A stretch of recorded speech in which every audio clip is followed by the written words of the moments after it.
విషయం ఏంటంటే పెద్ద పెద్ద ప్రొఫెసర్స్ లెక్చరర్స్ ఈ యొక్క ఎంసెట్ కానివ్వండి, అలాగే ఎంబీబీఎస్ కానివ్వండి, ఇంజనీరింగ్ కానివ్వండి, ఎస్సీలకి బీసీలకి ఓసీలకి అందరూ కూడా ఫ్రీ కోచింగ్ ఇచ్చేటువంటి బ్రహ్మాండమైన స్కూలు ఇక్కడ పెడుతూ ఉన్నాం. కాబట్టి స్టేట్లో 3 శాంక్షన్ అయితే ఊళ్ళు తీసుకొచ్చా. అది తెలిసినట్లే నేను కోట్లో residential school college hostel building తెచ్చింది నేను గతంలో ఎమ్మెల్యేగా ఉన్నప్పుడు. మళ్ళీ ఒకసారి నేను గుర్తు చేస్తున్నాను, బీసీ హాస్టల్ నేనే కదండి, దానికి ₹1 కోటి రోడ్డు వేయించా. అంటే ఎన్ని చేసింది నేను కదా, సునీల్ కుమార్ కదా. కాబట్టి ఈ హాస్టల్ విషయం కూడా ఖచ్చితంగా మాట్లాడతాం. ఆల్రెడీ మన వరంగల్లో పెద్ద బిల్డింగ్ కూడా ఉంది, అది కూడా నేను మంత్రి గారికి చెప్పా. ఆ బిల్డింగ్లోనే షిఫ్ట్ చేయమని చెప్పా ఆ స్కూల్ని. కాబట్టి సెక్రటరీ గారు తొందరపడి ఏదో వ్యవహారం చేశాడు. ఆయన ఐఏఎస్ ఆఫీసర్ కదా, ఆయన ఏదో చేశాడు. ఆ రోజే తల్లిదండ్రులు ఎదురొచ్చుంటే బాగుండు. తల్లిదండ్రులందరూ కూడా పాపం నాకు కూడా తెలియదు, నేను ఊర్లో లేను, ఊర్లో ఉండి నేనే వచ్చి కూర్చునేవాడిని హాస్టల్ దగ్గర. తర్వాత చెప్పారు, అది నేను అడిగితే అంటే ఎట్లా అంటే పాపం పేదవాళ్ళు కదా, వాళ్ళు భయం, వాళ్ళకి ఇంకా కూడా వాళ్ళ పరిస్థితి పాపం బాగలే. కాబట్టి ఖచ్చితంగా అన్ని సంఘాలు కూడా డిఎస్పీ వాళ్ళు కానీ పిల్లలు కానీ దానిపైన ధర్నాలు చేస్తున్నారు. అవన్నీ కూడా ఎప్పటికప్పుడు కూడా మంత్రి గారి దృష్టికి తీసుకెళ్తున్నా. ఖచ్చితంగా దానిపైన ఒక డెసిషన్ తీసుకొస్తా.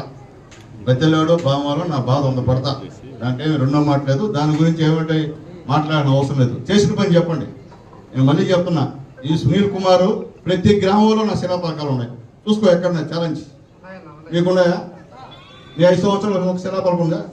అదే చెప్పండి, పోలీస్ స్టేషన్లో ఉంటాయిలే. ఎందుకంటే విషయం చెప్తున్నా. కాబట్టి దయచేసి మీరు పోలీసుల్ని భయపించేటువంటి కార్యక్రమం చేయకండి. మిమ్మల్ని చూసి ఏ పోలీసు భయపడ్డు, గుర్తుపెట్టుకోండి. మీరు మీ కథ తెలుసు, మీ కథ చూసాం. 11 సీట్లు గెలిస్తేనే మీరు ఏదో వీరవ్యవహారంగా పోటుగాళ్ళలాగా ఈసారి వస్తే మేము చేస్తానని పోలీసుని భయపిస్తున్నారు. పోలీసుని భయపించేంత సీను సత్తా మీకు లేదు.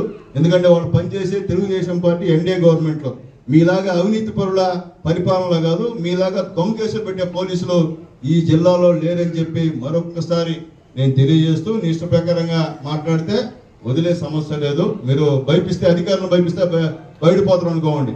అధికారులు ఏమంత తేలిగ్గా భయపడేవాళ్ళు లేరు నాయన. వాళ్ళకి ఎంత సర్వీస్ ఉంది, మన సర్వీస్ ఎంత. రేపు ప్రజలు ఓడిస్తే నువ్వు బయటే, నేను బయటే. వాళ్ళు బ్రహ్మాండంగా 22 సంవత్సరాల వరకు ఉద్యోగం చేసుకున్న కెపాసిటీ కల్లా ఉద్యోగం అది. పోలీస్ అంటే లా అండ్ ఆర్డర్ని కాపాడేది. వాళ్ళని భయపించి అంటే మీ ఇష్టం. మీరు జైలుకి పోతే ఎవరికైనా ఫోటో ఇస్తారు, మీ నాయకుని కూడా దాని మాకు అవమానం జరిగింది. అందరూ ఒకటే కదా. అంటే మీరు చేసే మాత్రం బంగారాలు. ఈరోజు గ్రూప్ 1 మీరు చూశారు, 168 మంది గ్రూప్ 1 ఆఫీసర్లని కూర్చోబెట్టి ఐలాండ్లో విజయవాడలో మీరు దొంగతనంగా పేపర్ లీక్ చేసి దిద్దించినటువంటి పరిస్థితి మీది. లక్షలు వాళ్ళ దగ్గర వసూలు చేసిన పరిస్థితి మీది. ఎంక్వైరీలో కూడా బయటపడి ఈరోజు పేపర్లో నిన్న ఈరోజు చూసిందారు. మీరు అవినీతి పరులు, ఎన్డీఏ కాదు అవినీతి పరులు. అది దానిపైన చర్చకి రాండి, ఛాలెంజ్. అవి మాట్లాడరు. నేను చేయకు డిఎస్సీ అంట అంటే కష్టపడి ఆ బిడ్డలు చదివి ఇన్ని సంవత్సరాలు మీరు గెలిచి కూడా ఆ రోజు ఏం చెప్పారు మీరు? చంద్రబాబు నాయుడు మాట తప్పుతాడంట. ఏమయ్యా మీ నాయకుడు చెప్పలేదు ఆ రోజు? ఎంతన్నా నేను గెలవడం మీకు 4 రోజుల లోపల టీచర్ పోస్ట్ భర్తీ చేస్తానని చెప్పిన వాళ్ళు మీరు కదా, చేశారా? 5 సంవత్సరాలు ఒక టీచర్ పోస్ట్ భర్తీ చేశారా? మా నాయకుడు లోకేష్ బాబు గారు గెలిచిన వెంటనే 16,450 పోస్టులని ఫిలప్ చేసిన మగాడు లోకేష్ బాబు గారిని తెలియజేస్తున్నా. ఈరోజు కష్టపడి వాళ్ళు చదువుకొని టీచర్ ఉద్యోగాలు తెచ్చుకుంటే వాళ్ళపైన మీరు ఏదంటే రాజకీయంగా మనం చూసుకుందాం. టీచర్లు ఏం చేశారండి? తప్పు కదా.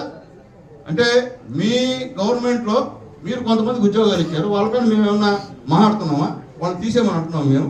తప్పు కదా. గవర్నమెంట్ ఉన్నప్పుడు ఉద్యోగాలు ఇస్తుంటూ చేస్తుంటుంది, కానీ వాళ్ళతో చెలగాటం ఆడేటువంటి పరిస్థితి ఉసురు తగ్గుతారు. మీకు 16,500 కుటుంబాలు మొత్తం వాళ్ళ ఇంట్లో ఉన్నటువంటి భార్య, బిడ్డలు, తల్లిదండ్రులు అందరూ ఆధారపడ్డారు.